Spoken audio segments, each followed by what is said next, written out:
জানুয়ারি সেই ঘটনা যেখানে আইপ্যাকের কর্ণধার প্রতীক জৈনের অফিস এবং বাড়ি দু জায়গায় ইডি আধিকারিকরা তল্লাশি করতে আসেন এবং সেই দিন মমতা বন্দ্যোপাধ্যায় তৎকালীন ডিজিপি এবং কলকাতার পুলিশ কমিশনার ডিসি সাউথ এদের নিয়ে ভেতরে ঢুকে যান। মমতা বন্দ্যোপাধ্যায় সেই বেরিয়ে আসা সেদিনের ছবি আপনারা দেখছেন। এই সবুজ ফাইল, তার সঙ্গে হার্ড ডিস্ক, মোবাইল ফোন তিনি বাজেয়াপ্ত করে সেদিন নিয়ে এসেছিলেন।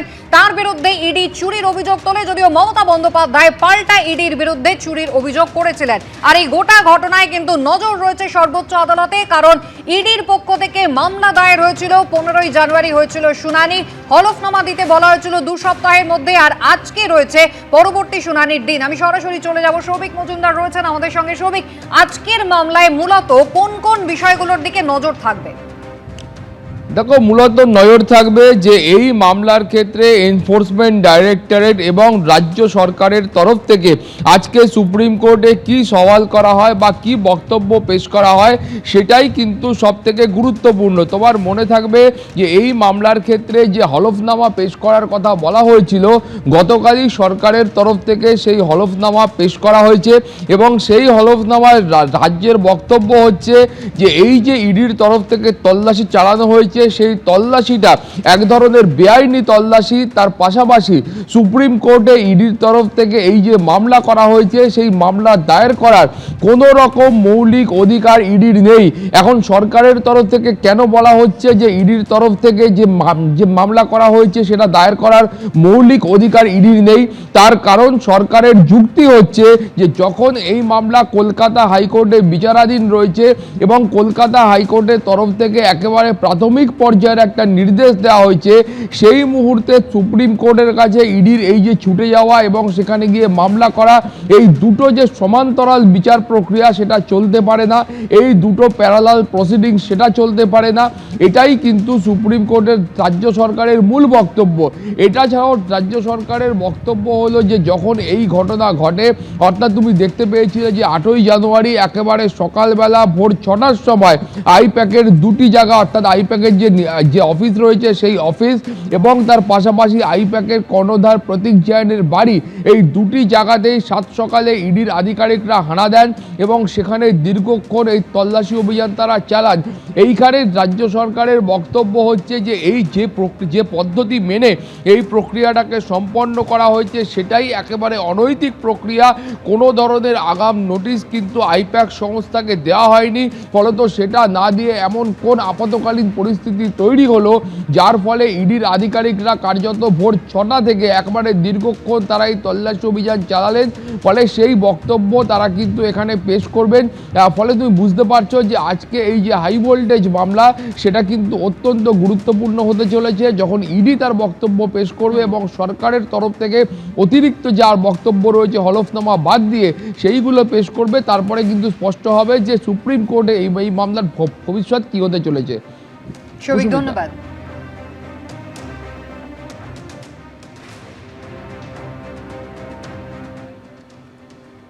আপনারা শুনলেন যে আজকে সুপ্রিম কোর্টে আইপ্যাক কাণ্ডে ইডির মামলার একদিকে যেমন শুনানি রয়েছে, এর আগে গত 15ই জানুয়ারি শুনানিতে যেমনটা উঠে এসেছিল, সুপ্রিম কোর্টে সলিসিটর জেনারেল তুষার মেহতা বলেছিলেন ইডির কাছে তথ্য ছিল, ঘটনাস্থলে প্রমাণ ও গুরুত্বপূর্ণ জিনিস রয়েছে।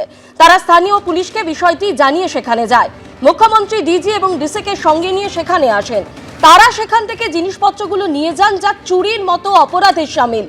মুখ্যমন্ত্রী একজন ইডি অফিসারের মোবাইল ফোন সহ সবকিছু নিয়ে যান। রাজ্য পুলিশ এবং মুখ্যমন্ত্রীকে এটা করতে পারেন, একটি দৃষ্টান্ত স্থাপন করা হোক, কর্মকর্তাদের সাসপেন্ড করা হোক, বলেন ইডির সুপ্রিম কোর্টে ইডির সলিসিটর জেনারেল তুষার মেহতা।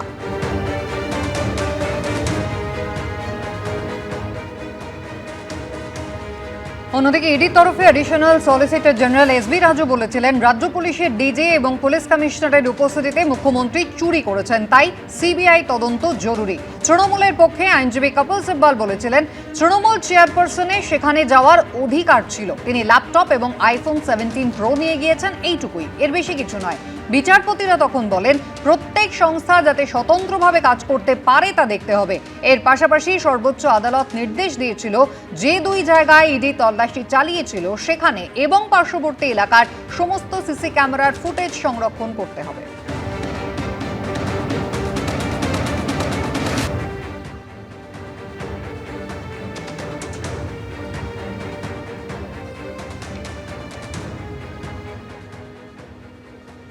এর আগে মুখ্যমন্ত্রী মমতা বন্দ্যোপাধ্যায় নিয়ে ঠিক কি বলেছিলেন শোনাবো। So my hard disk, phone, hard disk, all they are collecting, and they have already attacked my IT office also. In fact, Sector 5, I am going there also. They raided my IT sector office to collect all of our party hard disk, the candidate list, the party strategy, the party plan. Is it the duty of the ED and Amit Shah? And he's taking away all my party documents. যখন অফিসে কেউ ছিলই না প্রায়, এবং তারা এসে আমাদের পার্টির সব ডেটা, সমস্ত ল্যাপটপ, সমস্ত আইফোন বা ফোনে যে সমস্ত স্ট্র্যাটেজি আছে ইলেকশনের, ইনক্লুডিং SIR, আমাদের কাজ চলছে। নরেন্দ্র মোদীর সঙ্গে ডোনাল্ড ট্রাম্পের ফোনালাপেই কাটল জট। ভারত আমেরিকার বাণিজ্য চুক্তি চূড়ান্ত হয়ে গেল।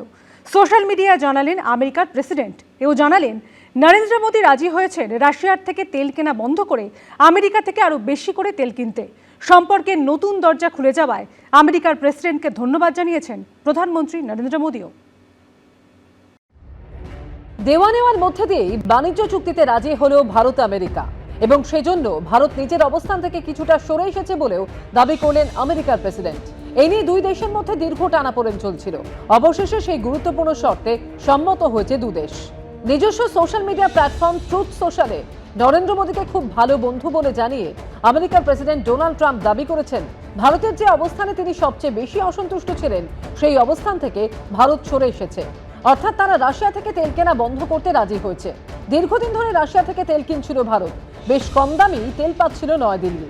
কিন্তু ট্রাম্প বারবার দাবি জানাচ্ছিলেন রাশিয়া থেকে তেল কেনা বন্ধ করতে হবে ভারতকে। এই শর্ত আরোপের জন্য ভারতের উপর বিপুল শুল্কও চাপিয়েছিলেন তিনি, লাগাতার চাপ দিচ্ছিলেন। অবশেষে মোদী সরকার সেই শর্ত মানতে রাজি হয়ে গেছে বলে সোশ্যাল মিডিয়ায় দাবি করলেন ডোনাল্ড ট্রাম্প। অর্থাৎ ভারত আর রাশিয়ার থেকে অপরিশোধিত খনিজ তেল কিনবে না। সোশ্যাল মিডিয়ায় ডোনাল্ড ট্রাম্প দাবি করেছেন, সকালে ভারতের প্রধানমন্ত্রী নরেন্দ্র মোদীর সঙ্গে কথা বলে আমি সম্মানিত। তিনি আমার একজন মহান বন্ধু এবং ভারতের শক্তিশালী ও সম্মানীয় একজন নেতা। তিনি রাজি হয়েছেন রাশিয়া থেকে তেল কেনা বন্ধ করতে এবং আমেরিকা থেকে আরও বেশি করে তেল কিনতে, এবং সম্ভবত ভেনেজুয়েলার থেকেও। প্রধানমন্ত্রী মোদীর প্রতি সম্মান ও বন্ধুত্ব থেকে আমিও তার অনুরোধ মতো আমেরিকা ও ভারতের মধ্যে অবিলম্বে বাণিজ্য চুক্তিতে রাজি হলাম। ভারতের উপর শুল্ক 25% থেকে কমিয়ে 18% করলাম। এরপর নরেন্দ্র মোদী সোশ্যাল মিডিয়ায় লেখেন, আজ বন্ধু ডোনাল্ড ট্রাম্পের সঙ্গে কথা বলে খুব ভালো লাগলো। আনন্দের সঙ্গে জানাচ্ছি ভারতে তৈরি পণ্যের ওপর শুল্ক কমে হচ্ছে 18%। এই ঘোষণার জন্য 140 কোটি ভারতবাসীর পক্ষ থেকে প্রেসিডেন্ট ট্রাম্পকে অসংখ্য ধন্যবাদ। বিশাল আর্থিক ক্ষমতা সম্পন্ন এবং বৃহত্তম গণতন্ত্রের দুই দেশ হাত মেলালে তাতে মানুষের লাভ হয় এবং পারস্পরিক সহযোগিতায় প্রচুর সম্ভাবনার দরজা খুলে যায়। গোটা বিশ্বের শান্তি, স্থিতিশীলতা এবং উন্নতির ক্ষেত্রে প্রেসিডেন্ট ট্রাম্পের নেতৃত্ব অত্যন্ত গুরুত্বপূর্ণ। শান্তি স্থাপনের ক্ষেত্রে তার চেষ্টার পাশে আছে ভারত। আমাদের সম্পর্ককে অন্য উচ্চতায় নিয়ে যেতে তার সঙ্গে হাত মিলিয়ে কাজ করার জন্য মুখিয়ে আছি। যদিও ভারত রাশিয়ার থেকে তেল কেনা বন্ধ করতে রাজি হয়েছে কিনা তা নিয়ে সোশ্যাল মিডিয়ায় কিছু বলেননি প্রধানমন্ত্রী নরেন্দ্র মোদী। এবিপি আনন্দ। এবিপি আনন্দ, এগিয়ে থাকে, এগিয়ে রাখে।